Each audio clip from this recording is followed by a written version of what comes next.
اللهم صل على سيدنا محمد وعلى آل سيدنا محمد كما صليت على إبراهيم وعلى آل إبراهيم في العالمين إنك حميد مجيد. أعوذ بالله من الشيطان الرجيم. بسم الله الرحمن الرحيم. ويوم القيامة ترى الذين كذبوا على الله وجوههم مسودة أليس في جهنم مثوى للمتكبرين.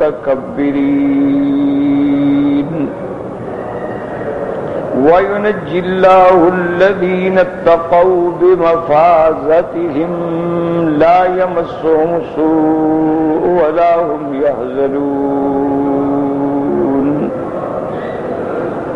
الله خالق كل شيء وهو على كل شيء وكيل. له مقاليد السماوات والأرض والذين كفروا بآيات الله أولئك هم الخاسرون. قل فغير الله تأمروني أعبد أيها الجاهلون. ولقد أوحي إليك وإلى الذين من قبلك لئن أشركت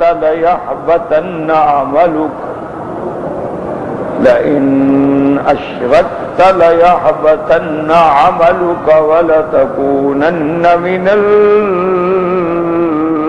الخاسرين. بل الله فاعبد وكن من الشاکرین. اللہ تبارک و تعالی نے کلام مقدس کی ان آیات مبارکہ میں قیامت کے احوال کا ذکر فرمایا ہے اور اپنی قدرت کاملہ کا ذکر فرمایا ہے. جیسا کہ اس سے پہلے الحمدللہ آپ پڑھ چکے ہیں کہ پہلے بھی ذکر قیامت کا تھا کہ آدمی جب مرنے کے بعد اٹھیں گے اس وقت افسوس کریں گے کہ یا حسرتا، ہائے کاش ہم نے اللہ کے حکم کی تعمیل نہ کی. اس وقت وہ تمنا کریں گے کہ لو ان لی کرۃن، اگر مجھے اللہ ایک دفعہ دوبارہ بھیج دیں تو میں نیک عمل کرنے والوں میں ہوں گا. یہ سارا ذکر قیامت، اب بھی قیامت کا، جیسا کہ الحمدللہ آپ نے کئی دفعہ پڑھا بھی ہے، سنا بھی ہے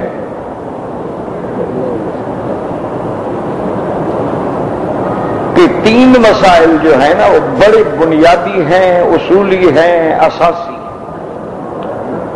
اسی لیے علماء نے ان پر علیحدہ کتابیں لکھی.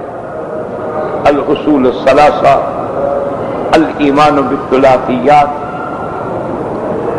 اور ہمارے ہاں بھی مدارس میں جب تفسیر پڑھائی جاتی ہے یا بعض مدارس میں جیسے قرآن پاک کا ترجمہ رجب میں شروع ہوتا ہے اور رمضان میں جا کے ختم ہوتا ہے،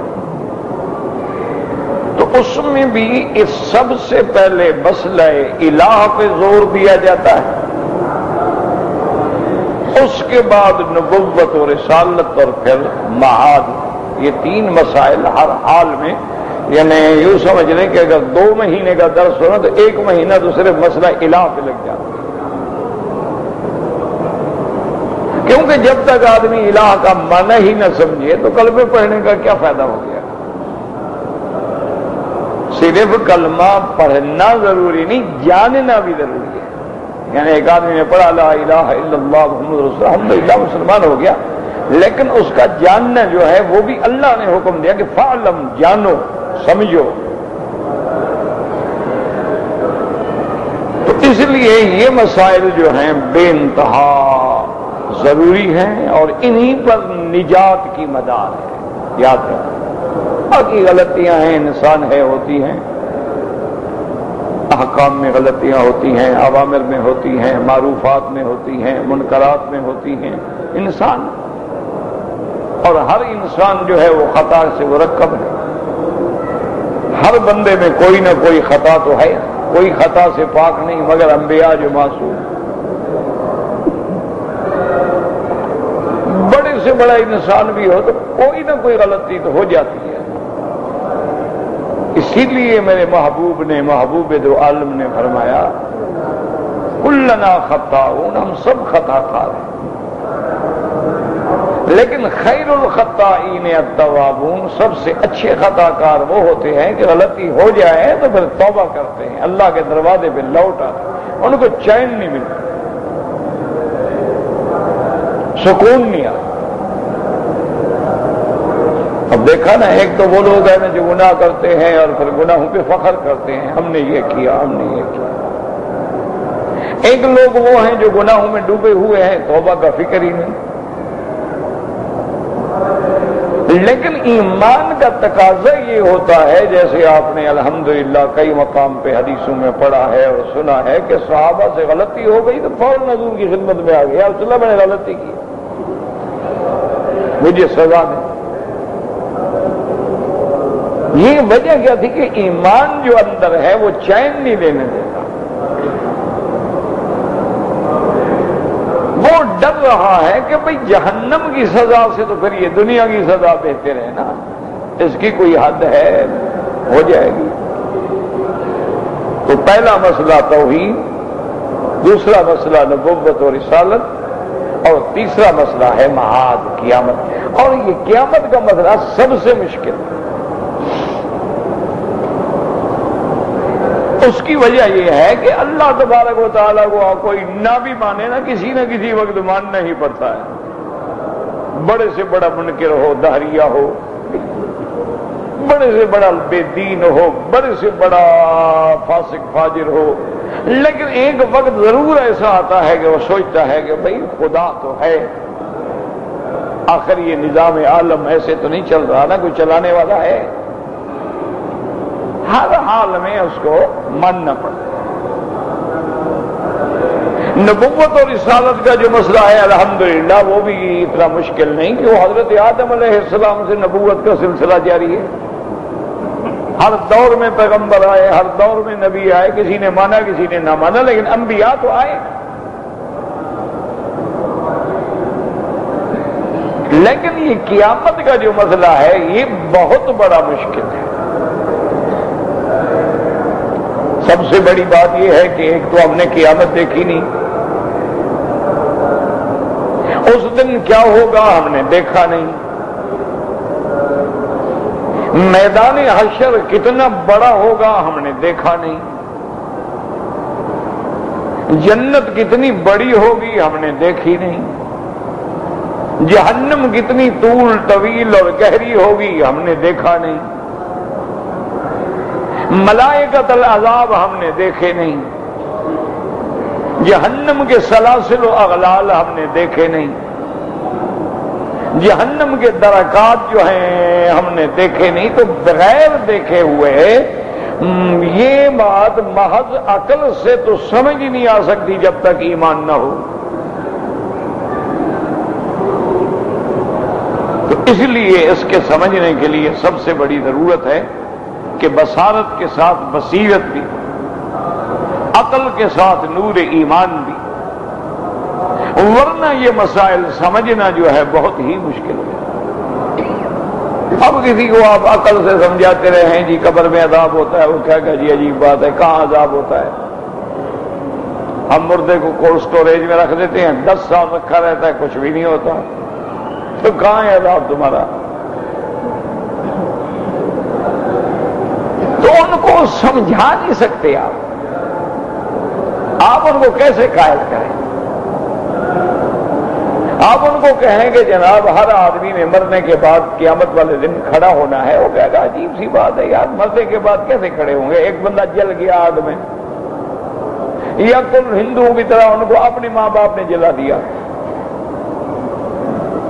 تو جل گیا، راکھ ہو گیا، راکھ پانی میں بہا دی گئی، زمینوں میں ڈال دی گئی، فضاؤں میں بکھیر دی گئی، یہ بندہ دوبارہ پیدا ہوگا جی، کیسے پیدا ہوگا؟ اب عقل سے تو نہیں سمجھایا جا سکتا، آپ لاکھ دلائل دیں۔ اسی طرح جب ان کو کہا جاتا ہے کہ جی قبر میں داخل ہونے کے بعد دو فرشتے آتے ہیں اور آ کے سوال کرتے ہیں من ربوں کا، ما دینوں کا، ما تقول فی حق ھذا الرجل، کہتا ہے جناب عجیب بات ہے، ہم نے اپنے باپ کی جو قبر بنائی ہے نا وہ کچی وچی نہیں بنائی، ہم نے تو باقاعدہ سنگ مرمر لگایا، اوپر پلسٹر کیا، ٹھیک ٹھاک بند کر دیا، فرشتے کہاں سے اندر چلے گئے؟ کبھی کوئی سوراخ ہی نہیں ہوا۔ جیسے کمال ہے، فرشتے اندر بھی چلے گئے، پھر باہر بھی چلے گئے، قبر بھی اسی طرح اس کی کوئی اینٹ بھی نہیں نکلی ہوئی باہر۔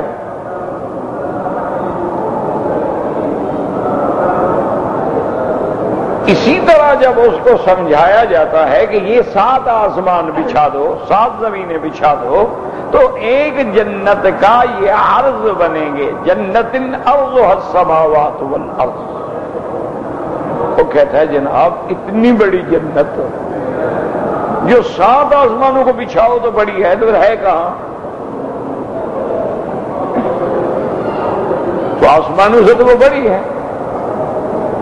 دیکھو نا، مثال کے طور پر اگر عقل سے سمجھائیے کتاب ہے، اب اگر اس سے کوئی بڑی چیز ہو تو کچھ ادھر ہوگی، کچھ ادھر ہوگی، کچھ ادھر ہوگی، کچھ ادھر ہوگی، تو کہتے ہیں پھر تو جنت ہر طرف سے لٹک رہی ہو، ہمیں نظر آئے، وہ تو ہمیں نظر ہی نہیں آتی۔ آپ کہتے ہیں کہ کرسی جو ہے وہ اس سے بھی بڑی ہے، وسیع کرسی السماوات والارض۔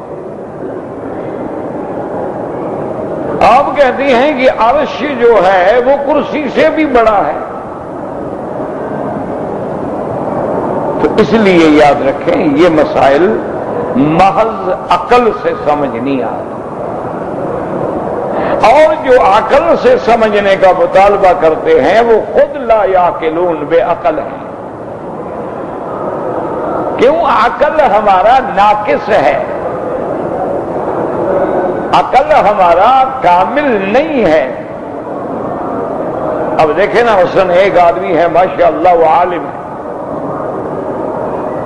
اس نے ماشاءاللہ اول سے لے کر آخر تک ترتیب سے کتابیں پڑھی ہیں، عالم بن گیا، سیاستہ پڑھ کے فارغ ہو گیا۔ اب ایک مدرسے میں بیٹھ کے ماشاءاللہ کبھی بخاری، کبھی مسلم، کبھی نسائی، کبھی سنن، کبھی سیاہ پڑھا رہا ہے۔ اب اس سے اگر آپ بولیں کہ جناب یہ خط ہے انگریزی میں پڑھ دو، تو وہ کہے گا نہیں آتا، اس کا کیا معنی ہے؟ وہ بے عقل ہے۔ اس کے بعد آپ کہیں گے دیکھو جی کمال ہے، اتنا عقل بھی نہیں کہ خط پڑھ لو، کہتے ہیں عالم ہے۔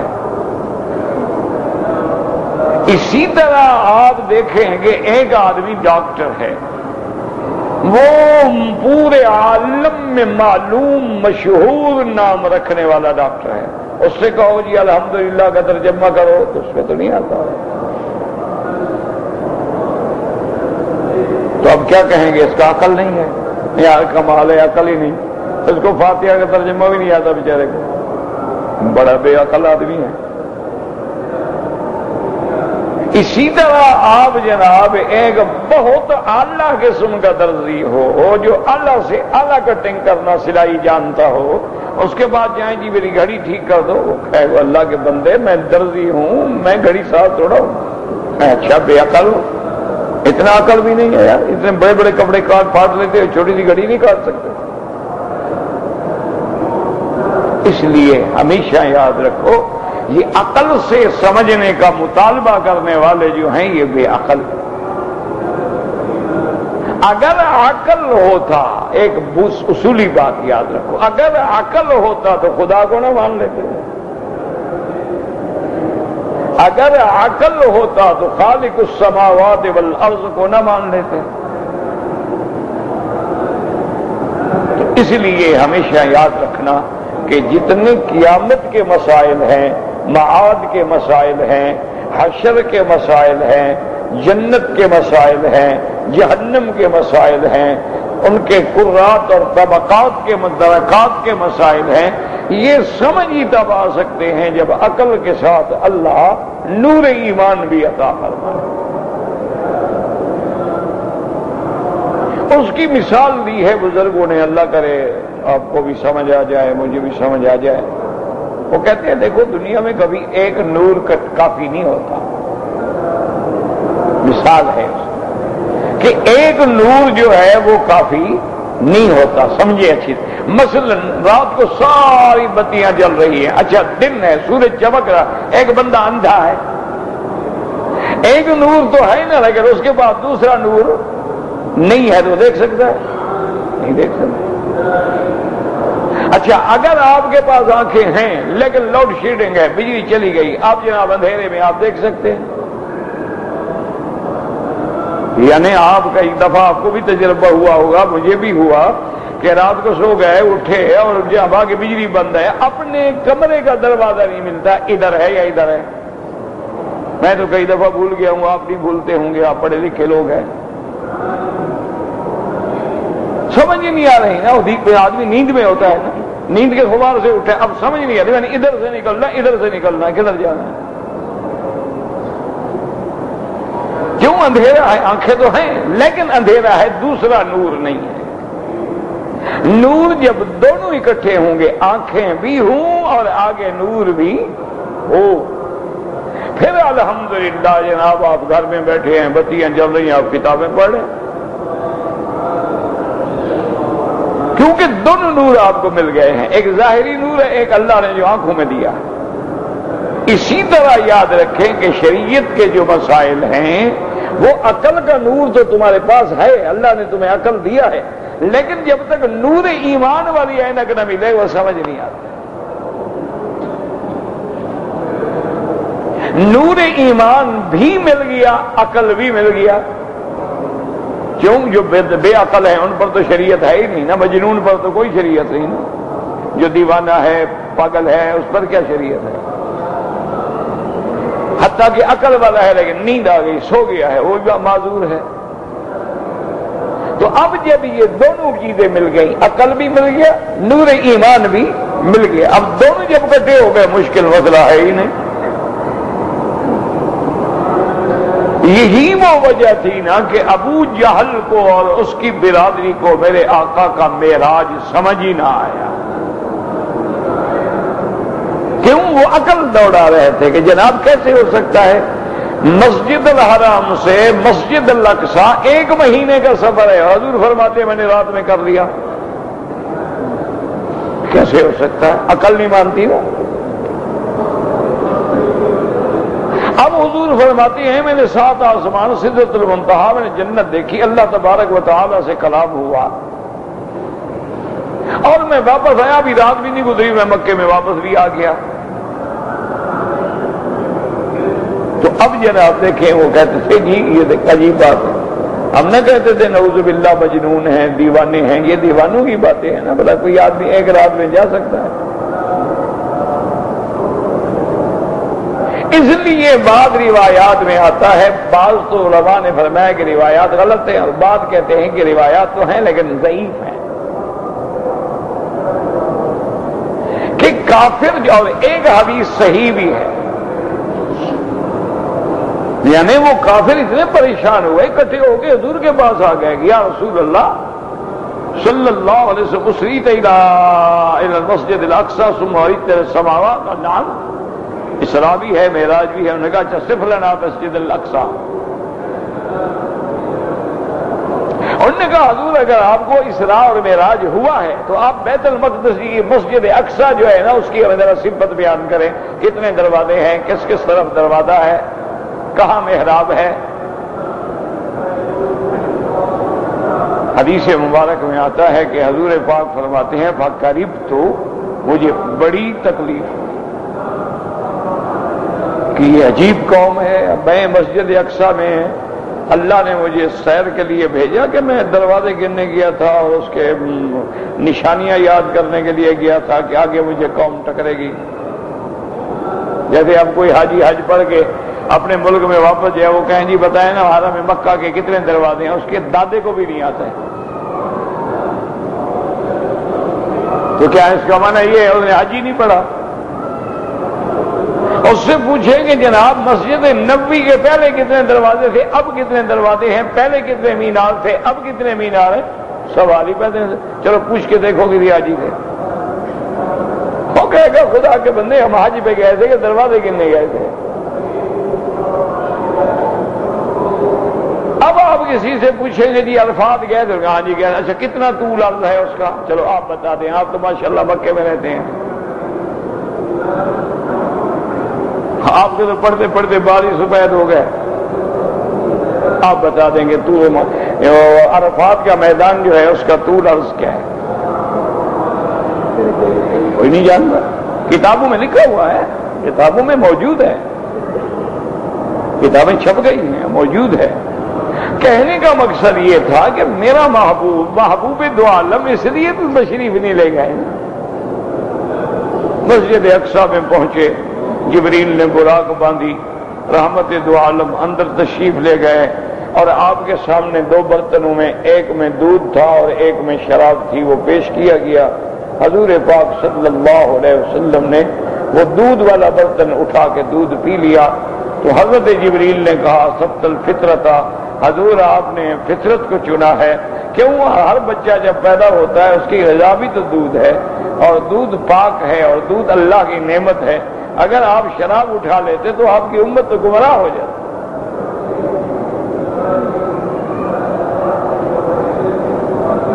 تو وہ ہر حال میں کہنے کا مقصد یہ، پھر آسمانوں پہ تشریف لے گئے، لیکن انہوں نے کہا کہ جی صف لنا بیت المسجد الاقصی۔ کیوں؟ دشمن ہے نا، وہ تو عقل میں آتا بھی نا کہ کیسے چلے گئے۔ کوئی ہوائی جہاز نہیں، یہ کنکارڈ تو ابھی آپ نے بنایا ہے نا، اس وقت کیا تھا؟ اسے تو براق تھی۔ جیسے حدیث میں ثم اوتیت بالبراق، حضور فرماتے ہیں میرے لیے وہ جنت کی سواری براق لائی گئی۔ علماء فرماتے ہیں براق جو ہے من البریق یا من البرق، براق کا مادہ بریق سے ہے، یعنی وہ چمکنے والا رنگ تھا، یا براق برق سے ہے کہ جیسے بجلی چمکتی ہے کتنی تیزی سے، ایسے اس براق کو اللہ نے توفیق دی تھی کہ جہاں اس کی نظر پڑتی تھی وہاں قدم پڑتا تھا۔ تو یہ بھی حدیثوں میں موجود ہے، جب حضور صلی اللہ علیہ وسلم کے سامنے براق لائی گئی، ملجم النجام، اس کو لگام ڈالی ہوئی تھی، مسرجن، اس کے اوپر زین کسی ہوئی تھی، اور حضور پاک جب سوار ہونے لگے فاستصعب، براق ذرا شرارت کرنے لگا، براق اچھلنے لگا۔ حضرت جبریل علیہ السلام نے براق کو مخاطب ہو کے کہا اب محمد، براق تم محمد مدنی کے سامنے شرارت کر رہے ہو، واللہ ما رکب احد اکرم منہ، تیرے اوپر محمد مصطفیٰ سے افضل سوار آج تک سواری نہیں ہوا ہے۔ کہتے فسال حرکن، براق جو تھا پانی پانی ہو گیا، سارا بدن پسینے میں بھیگ گیا، پھر حضور صلی اللہ علیہ وسلم سوار ہوئے،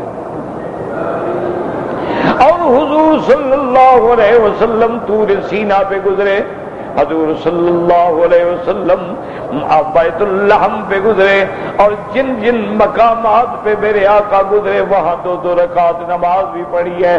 اس کے بعد مسجد اقصی پہنچے ہیں۔ اب یہ باتیں عقل میں نہیں آ سکتی، اس لیے کافروں نے عقل سے سوال کیا، جیسے آج کل لوگ کہتے ہیں شریعت کا مسئلہ ہے لیکن ہمارے عقل میں نہیں آتا۔ تمہاری عقل کیا ہے؟ تمہاری عقل شریعت پر بھی حاکم ہے۔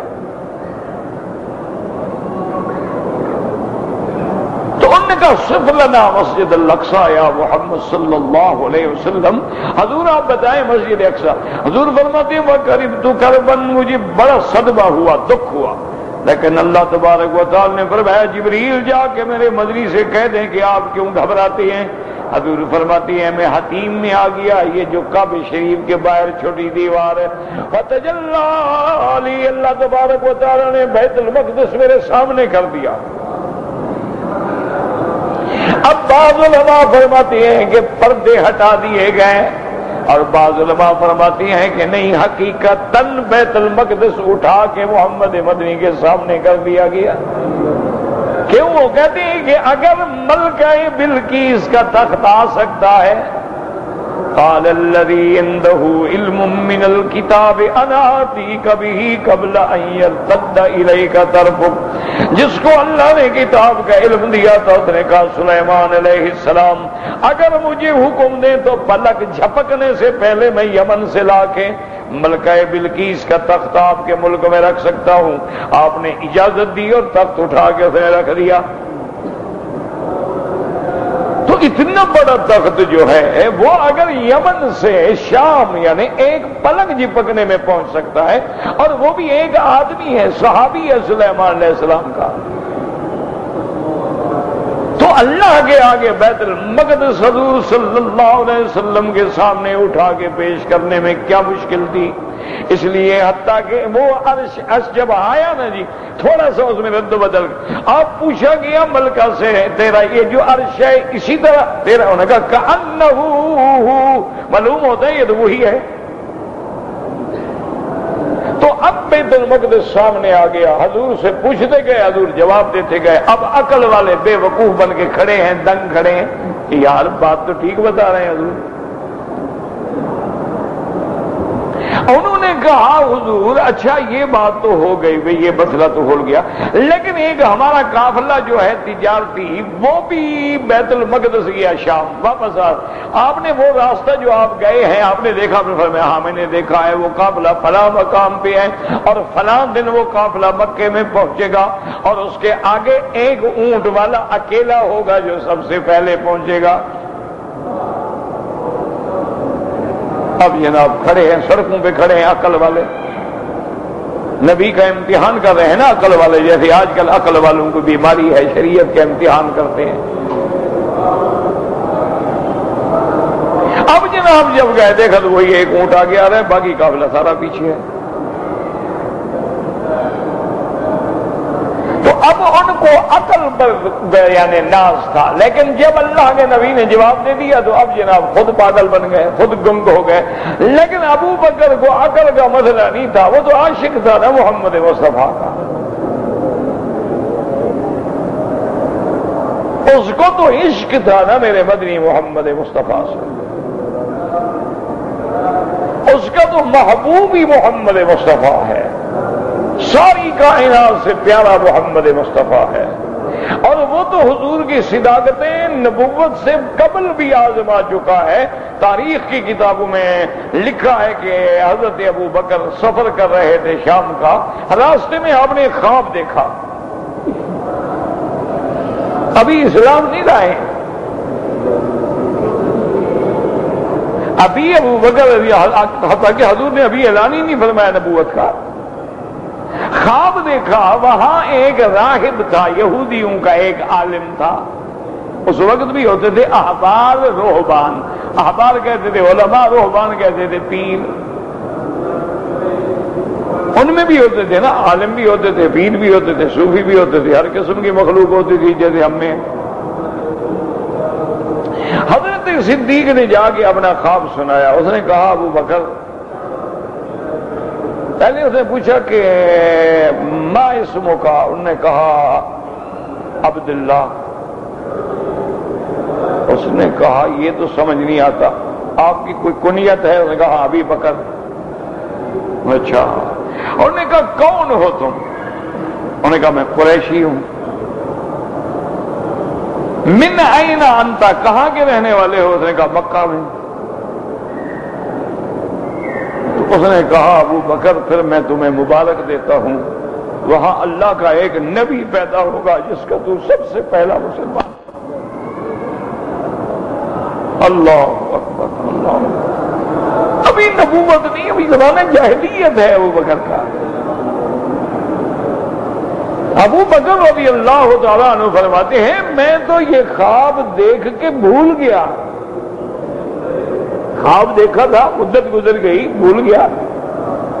جب حضور نے نبوت کا اعلان فرمایا ہے تو سب سے پہلے دوڑ کے حضرت ابو بکر پہنچے ہیں اور آپ نے پوچھا کہ ماذا تقول یا محمد؟ تو حضور نے فرمایا قل لا الہ الا اللہ محمد الرسول اللہ, اللہ کی وحدانیت اور میری رسالت کا اقرار کرو. تو ایک ایک روایت میں ہے تو تاریخی روایت کسی حدیث مبارک میں نے نہیں پڑھی. حضرت ابو بکر نے پوچھا کہ یا رسول اللہ آپ اپنی رسالت و نبوت پہ کوئی دلیل بھی تو دیں نا. حضور نے فرمایا ابو بکر خواب بھول گئے ہو جو دیکھا تھا اور راہب سے تعبیریں لی تھی, ابھی بھی دلیلیں مانگ رہے ہو. فقبل بین عینیہ, دوڑ کے ابو بکر نے حضور کی پیشانی پہ بوسہ دیا, کہا اشہد انک محمد رسول, اشہد ان لا الہ الا اللہ واشہد ان محمد رسول اللہ. تو جن کو اللہ نے دولت ایمان سے نوازا تھا ہم نہ کہتے تھے کہ تمہارا ساتھی مجنون ہے, شاعر ہے, تخیلاتی باتیں کرتے ہیں. آج سنا ہے کیا کہہ رہے ہیں, مجھے اسراء ہوا ہے, معراج ہوا ہے, ایک رات میں ہوا ہے, یہ سارے مراحل طے کر کے میں مکے میں آ گیا ہوں. اب تو مان لو یہ کوئی عقل کی بات ہے, عقل مانتا ہے.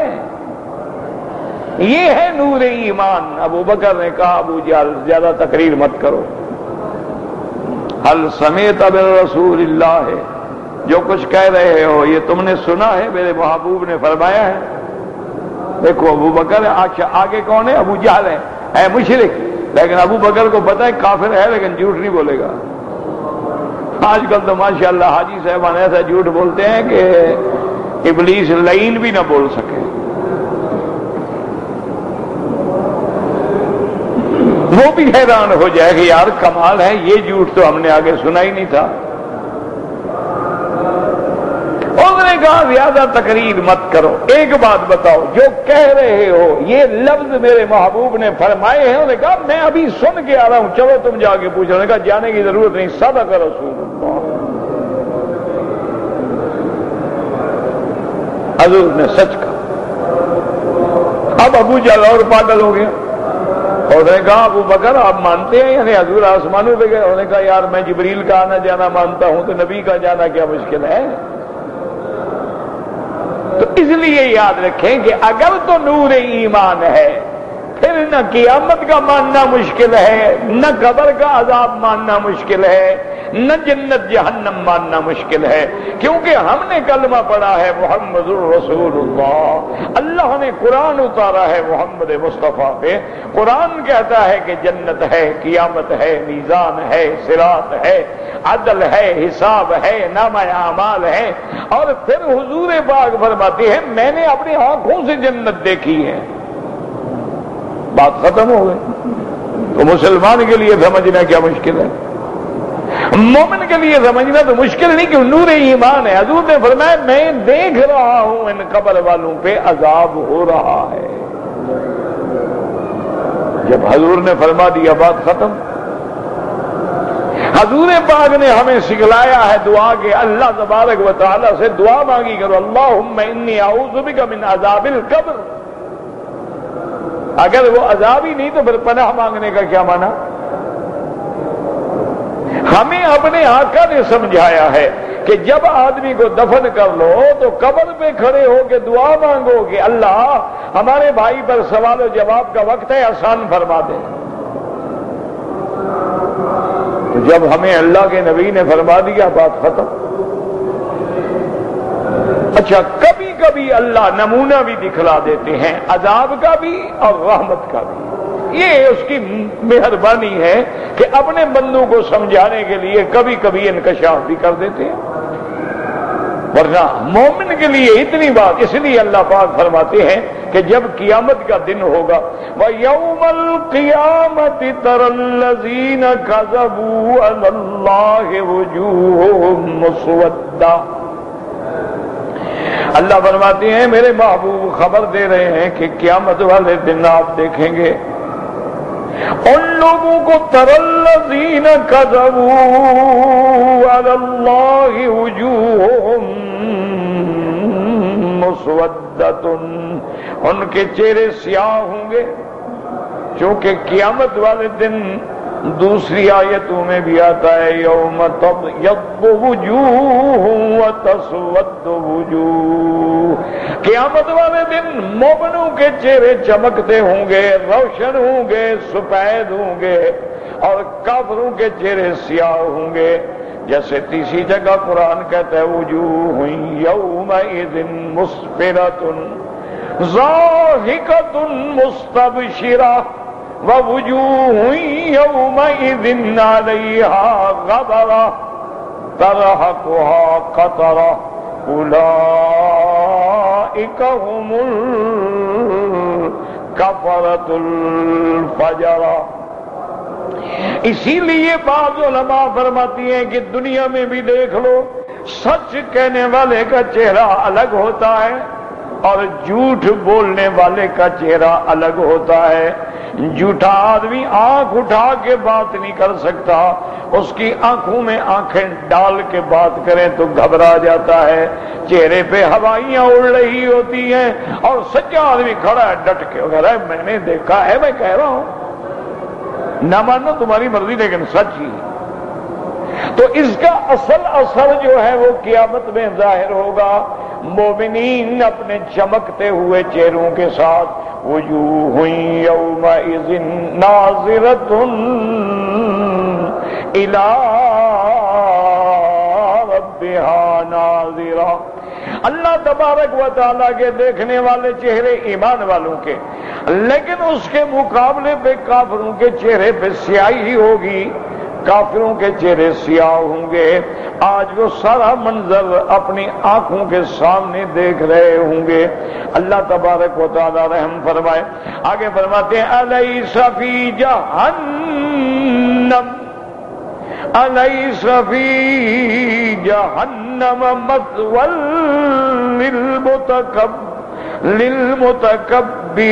للمتکبرین۔ اللہ تبارک و تعالی نے فرمایا کیا ان کے لیے جہنم کا ٹھکانہ جو ہے کیا وہ کافی نہیں ہے؟ یعنی کافی ہے، اس لیے الیس بھی کیا نہیں ہے جہنم میں ان کا ٹھکانہ؟ کیا یہ تھوڑی سزا ہے؟ مثون ٹھکانہ للمتکبرین، تکبر کرنے والے، ایمان نہ لانے والے، توحید کے آگے اکڑنے والے، انبیاء کی تکذیب کرنے والے۔ وَيُنَجِّي اللَّهُ الَّذِينَ اتَّقَوْا بِمَفَازَتِهِمْ لَا يَمَسُّهُمُ السُّوءُ وَلَا هُمْ يَحْزَنُونَ۔ اور اللہ فرماتی ہیں اللہ نجات دیں گے ان لوگوں کو جو اللہ سے ڈرنے والے تھے، جو شرک سے بچنے والے تھے، جو گناہوں سے بچنے والے تھے، جو انبیاء کی تکذیب سے بچنے والے تھے۔ چونکہ ان کے مقدر میں سعادت اور کامیابی اللہ لکھ چکا تھا، اور آج قیامت میں کیسے حال ہوگا؟ لا یمسہم السوء، ان کو کوئی تکلیف بھی نہیں ہوگی، کوئی پریشانی بھی نہیں ہوگی، ولا ہم یحزنون، اور نہ ان کو کسی قسم کا غم ہوگا۔ اس لیے حدیثوں میں آتا ہے کہ قیامت کا دن کافروں کے لیے تو ایسے ہوگا جیسے 1000 سال کے برابر ہو، اور بعض میں آتا ہے 50,000 سال کے برابر، لیکن اللہ مومنین پہ ایسی رحمت فرمائیں گے ان کے لیے وہ ایسے مختصر ہو جائے گا جیسے ما بین العصر والمغرب، عصر سے لے کر مغرب کا وقت ہوتا ہے اتنی دیر میں دن گزر جائے گا۔ وجہ کیا ہے کہ خوشی کی گھڑیاں جو ہے نا وہ فوراً گزر جاتی ہیں، خوشیاں جو ہے نا وہ فوراً گزر جاتی ہیں، لیکن جن پہ غموں کے پہاڑ ہوتے ہیں ان کا تو پھر ایک ایک لمحہ بھی نہیں گزرتا نا۔ اب دیکھو قیدی کے لیے ایک رات گزارنا کیسے ہوتا ہے، لیکن جو دوستوں میں بیٹھے ہیں، چھٹی پہ آئے ہیں، خوشیاں ہیں، گھر ہے، بچے ہیں، پتہ نہیں او چھٹی یار ہمارے 45 دن پورے بھی ہو گئے، چھٹی ختم ہو گئی۔ اللہ خالق کل شیء وهو على كل شيء وکیل۔ اللہ نے فرمایا منکر و اعتراض کرنے والوں، اللہ تبارک و تعالی ہر چیز کے پیدا کرنے والے ہیں، جو اب آسمان و زمین پیدا کرنے پہ قادر ہیں، وہ ان کو فنا کرنے کے بعد دوبارہ پیدا کرنے پہ بھی قادر ہیں۔ اگر اللہ تبارک و تعالی نے ایسی دنیا بنا دی ہے، دریا بنا دیے، پہاڑ بنا دیے ہیں، اللہ تبارک و تعالی قیامت کی بھی ہر نعمت پیدا فرما چکی ہیں. وَهُوَ عَلَى كُلِّ شَيْءٍ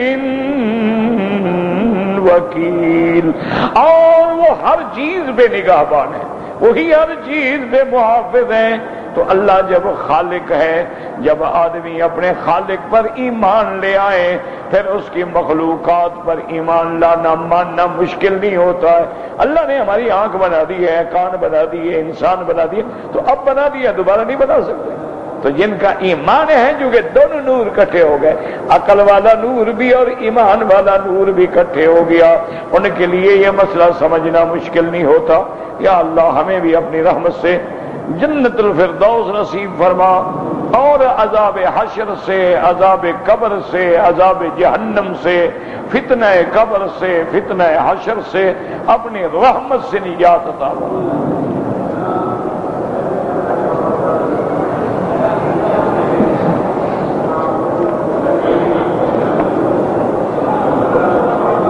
کہتے جی کہ میں نے کفیل کے پاس کام کرتا ہوں،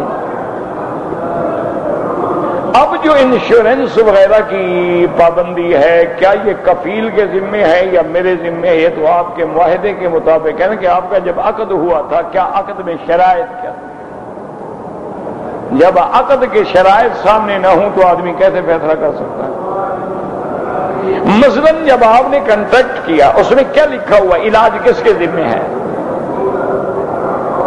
اگر علاج کفیل کے ذمے ہے تو یہ بھی کفیل کے ذمے ہے، اور اگر اس میں یہ نہیں ہے پھر تیرے ذمے.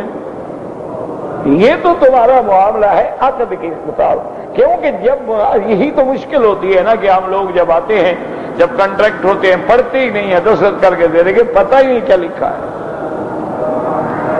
اور جب یہاں آگے تکلیف ہوتی ہے پھر چیختے ہیں.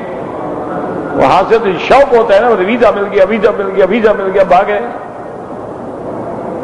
تو اصولی طور پر یہ ہوتا ہے کہ ایک ملازم جب آتا ہے یا ویزے پہ آتا ہے، اس کو کنٹریکٹ پڑھنا چاہیے، کیا شرائط ہیں، کیا تنخواہ ہے، کتنا گھنٹے کام ہوگا، علاج معالجے کا کیا ہوگا، میری رہائش کا کیا ہوگا، میرے کھانے پینے کا کیا ہوگا. آپ پڑھیں پہلے. آپ کو شرائط قبول نہیں ہے، نہ آئے. آپ تو شرائط بھی نہیں پڑھتے ہیں اور لوگوں کو پیسے بھی دیتے ہیں کہ لے جاؤ، تو پھر یہاں آگے مسئلے پوچھنے کی کیا ضرورت ہے؟ اب تو جو ہے بھگتو، اور کیا حل ہو سکتا ہے؟ شرعاً جیسے عقد ہے اس پر ذمہ داری ہے.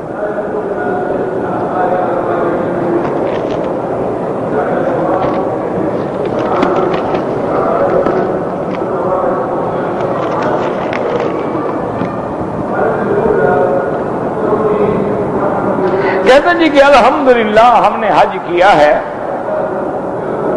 اور اللہ کی رحمت سے حج کے ہم نے سارے ارکان پورے کیے ہیں، لیکن مینا میں رہ نہیں سکے چونکہ خیمہ تھا نہیں اور سڑکوں پہ بیٹھنے کی اجازت ہی نہیں تھی، اس لیے مجبوراً ہم نے وہاں رات نہیں گزاری. کوئی جرمانہ نہیں، کوئی حرج نہیں. مینا میں رہنا سنت ہے، ثواب ہے، مجبور ہے تو کیا کریں.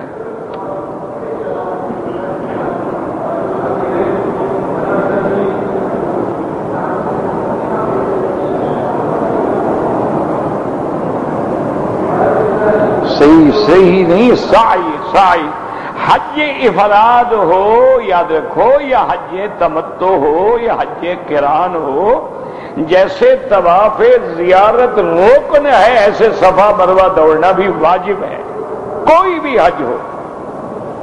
دیکھو نا اللہ نے خود بھی تو عقل دیا ہے. عمرہ جو کرتے ہو تو عمرے میں طواف بھی ہے، صفا مروہ دوڑتے ہو گے نہیں؟ تو جب عمرے میں ہے حج میں نہیں ہے. یعنی ایک موٹی بات ہے، یعنی آدمی تھوڑا سا عقل سے بھی کوشش کرے تو سمجھ آ سکتی ہے کہ بھائی جیسے عمرے میں صفا مروہ لازم ہے اسی طرح حج میں بھی لازم ہے.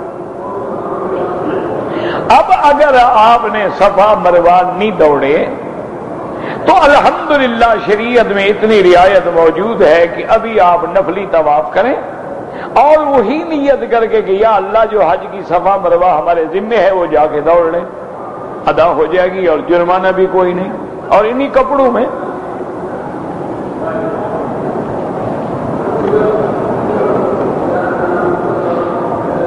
کہتے جی کہ شام کے وقت میں جھاڑو دینا یا ناخن کاٹنا منع ہے. کیوں منع ہے جناب؟ یہ تو لوگوں کے ڈھکوسلے ہیں. گھر گندا ہو، بستر گندا ہو، پہنچے شام کو یہاں جھاڑو نہ دیں انشاءاللہ کل دیں گے.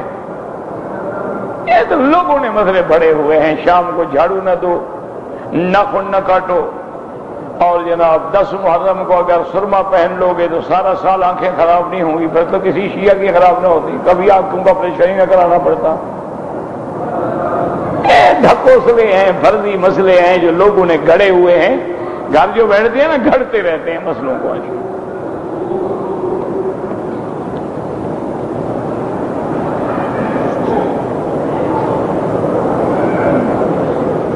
میں جب دعائے قنوت سنتا ہوں تو میری آنکھوں سے آنسو بہتے ہیں. اچھی بات ہے. یہ تو بڑی اللہ کی رحمت کی علامت ہے کہ آدمی دعا کرتے ہوئے اگر رو پڑے، دعا کرتے ہوئے اگر اللہ کی خشیت دل میں آ جائے اور آنسو بہ جائیں تو سبحان اللہ، یہ تو بڑی اچھی بات ہے. اگر ہم نے آخری طواف الوداع کر لیا ہے اور پھر نہیں گئے، دوبارہ طواف کرو، عمرے کرو، حج کرو، جو بھی مرضی ہے کرو، کوئی مسئلہ نہیں. نہیں گئے تو نہیں گئے، پھر جب جائیں گے جو طواف آخری ہوگا وہ الوداع ہو جائے گا.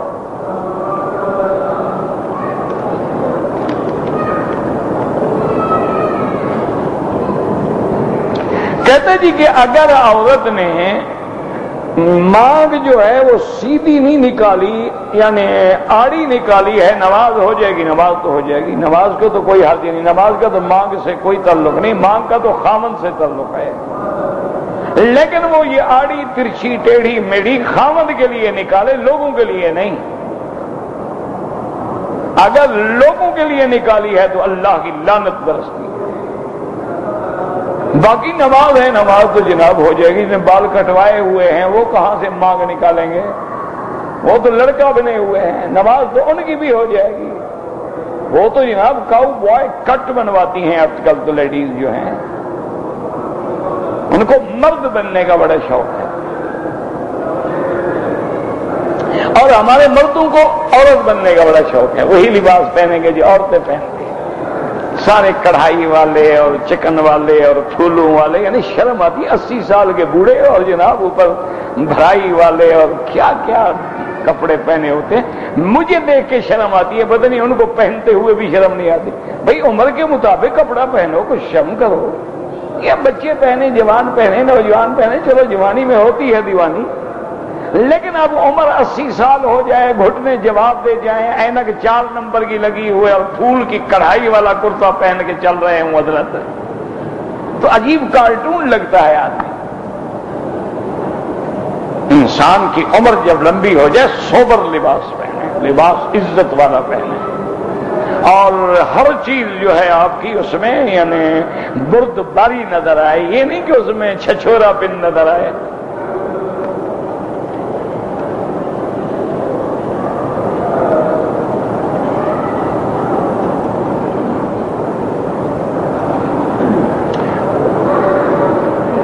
اگر عورت کو حیض ہے، اس کی عادت ہے کہ 10 دن میں پاک ہوتی ہے.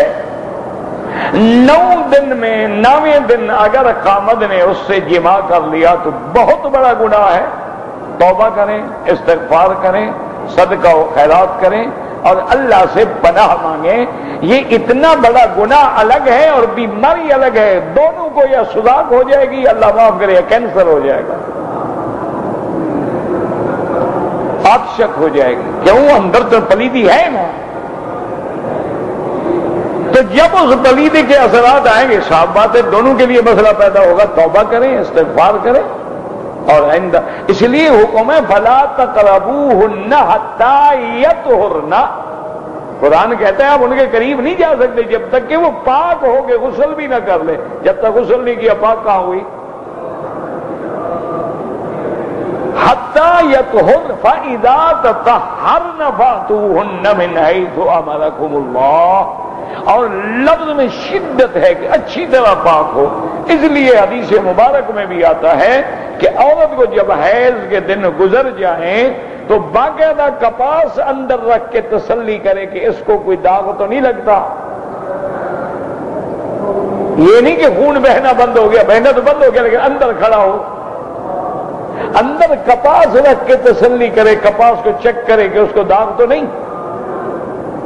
اس کے بعد کپاس میں خوشبو لگا کے اندر رکھے تاکہ روائح کریہا جو ہے رحم کی وہ نکل جائیں. پھر وہ غسل کرے، اس کے بعد خامد ملے.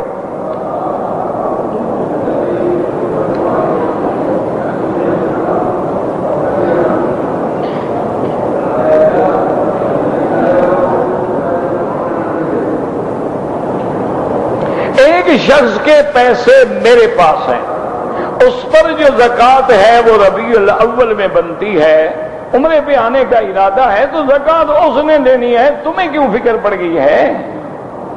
سارے پیسے زکوٰۃ میں تو نہیں ختم کرنا چاہتے ہو؟ اس کو آنے دو جناب، وہ زکوٰۃ خود دے دے گا. مہینہ آگے ہو جائے پیچھے ہو جائے کچھ نہیں ہوتا. آنے سے پہلے کہہ دے گا نا میں نے زکوٰۃ دے دی.